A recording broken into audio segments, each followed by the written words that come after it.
ಹೊನ್ನಾವರ ತಾಲೂಕಿನ ಕೆಳಗಿನೂರಿನಲ್ಲಿ ನಿರ್ಮಾಣಗೊಂಡಿರುವ ಆದಿಚುಂಚನಗಿರಿ ಶಾಖಾ ಮಠದ ಉದ್ಘಾಟನೆ ಇನ್ನು ಕೆಲವೇ ದಿನದಲ್ಲಿ ನಡೆಯಲಿದ್ದು, ಇದರ ಪೂರ್ವಭಾವಿಯಾಗಿ ಆದಿಚುಂಚನಗಿರಿಯಿಂದ ಬಂದಿರುವ ಭೈರವ ಜ್ಯೋತಿ ರಥವನ್ನು ತಾಲೂಕಿನ ಜನತೆ ಭವ್ಯ ಮೆರವಣಿಗೆಯೊಂದಿಗೆ ಸ್ವಾಗತಿಸಿ ಸಂಭ್ರಮಿಸುತ್ತಿದ್ದಾರೆ.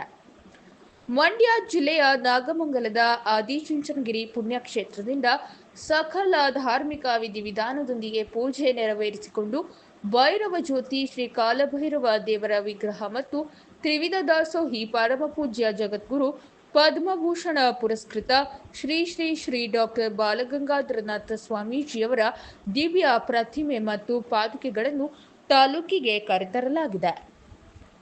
ತಾಲೂಕಿನ ಪ್ರತಿ ಗ್ರಾಮದಲ್ಲಿಯೂ ಹೆಚ್ಚಿನದಾಗಿ ಒಕ್ಕಲಿಗ ಸಮಾಜ ಬಾಂಧವರು ಇದ್ದಲ್ಲಿ ಡೋಲು ಪಂಚವಾದ್ಯ ವಿಶೇಷ ಮೆರವಣಿಗೆ ಮೂಲಕ ಕರೆದುಕೊಂಡು ಹೋಗಿ ಪೂಜೆ ಮಾಡಿ ಪುನೀತರಾಗುತ್ತಿದ್ದಾರೆ. ವಿಶೇಷವಾದ ಮಂಟಪ, ಬಾಳೆ ದಿಂಡಿನ ದಂಡಾವಳಿ ಮಾದರಿಯ ಮಂಟಪ, ಮಾವಿನ ತೋರಣ, ಬಣ್ಣ ಬಣ್ಣದ ಪತಾಕೆಯಿಂದ ಊರಿಗೆ ಊರೇ ಶೃಂಗಾರಗೊಂಡಿದೆ. ಮಾವಿನ್ಕುರುವ ಕೆಲವೆಡೆ ಸಾವಿರ ಜನ ಸೇರಿದ್ದಾರೆ.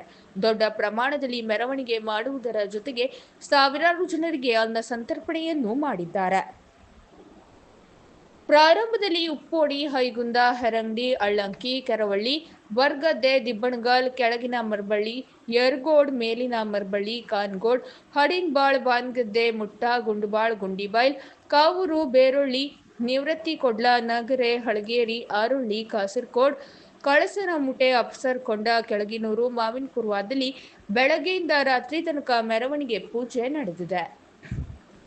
ಇನ್ನು ಕರ್ವ, ಬರ್ಕೇರಿ, ಹಸಿಮನೆ, ಸಿಂಧೂರು, ಕೋರೆ, ಕೂಡ್ಲ, ಕೊಳಗದ್ದೆ, ಪಡುಕುಳಿ, ಕೋಟ, ಗಂಜಗೇರಿ, ಆರಲೆ, ತಟ್ಟಿಮೂಲೆ, ಗಂಜಗೇರಿ, ಚಿತ್ತಾರ್, ದಟ್ಟೋಡ, ಆಡುಕಳ, ಕುಳಿಮನೆ, ಮಾಳಕೋಡ್, ಮೊಳಕೋಡ್, ತಲಗೋಡ್, ಹಾಮಕ್ಕಿ, ಕೊಡಾಣಿ, ಮಾಗೋಡ್, ಹೆಬ್ಬಾರಿತ್ಲು, ನೆಲಮಂಗಿ, ಹಕ್ಕಲ್ಕೇರಿ, ಮುಗಳಿ, ಹೊಸಪಟ್ನ, ನಾಜಗಾರ್, ಒಕ್ಕಲಿಗ ಸಮುದಾಯ ಭವನ, ಅಬಿತೋಟ, ಹೊಳ್ಳಾಕುಳಿ, ಹೋಟಾರ, ಸಿಂದಾಣಿಕೇರಿ ಗ್ರಾಮಗಳಿಗೆ ಹೋಗಬೇಕಿದೆ. ಈ ಎಲ್ಲಾ ಗ್ರಾಮದಲ್ಲಿ ಭೈರವಿ ಜ್ಯೋತಿ ರಥದ ಸ್ವಾಗತಕ್ಕೆ ಭರದ ಸಿದ್ಧತೆ ನಡೆದಿದೆ.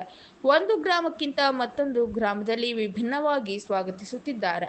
ಅದರ ಜೊತೆಗೆ ಶಾಖಾ ಮಠದ ಉದ್ಘಾಟನೆಗೆ ಭರದ ಸಿದ್ಧತೆ ನಡೆದಿದ್ದು, ಸ್ವಾಮೀಜಿಗಳ ಯಾದಿಯಾಗಿ ಗಣ್ಯಾತಿ ಗಣ್ಯರು ಬರಲಿದ್ದಾರೆ. ಆಮಂತ್ರಣ ಹಂಚಿಕೆ, ಬ್ಯಾನರ್ ಅಳವಡಿಕೆ, ಮಠದ ಅಲಂಕಾರ ಕೆಲಸ ನಡೆದಿದೆ.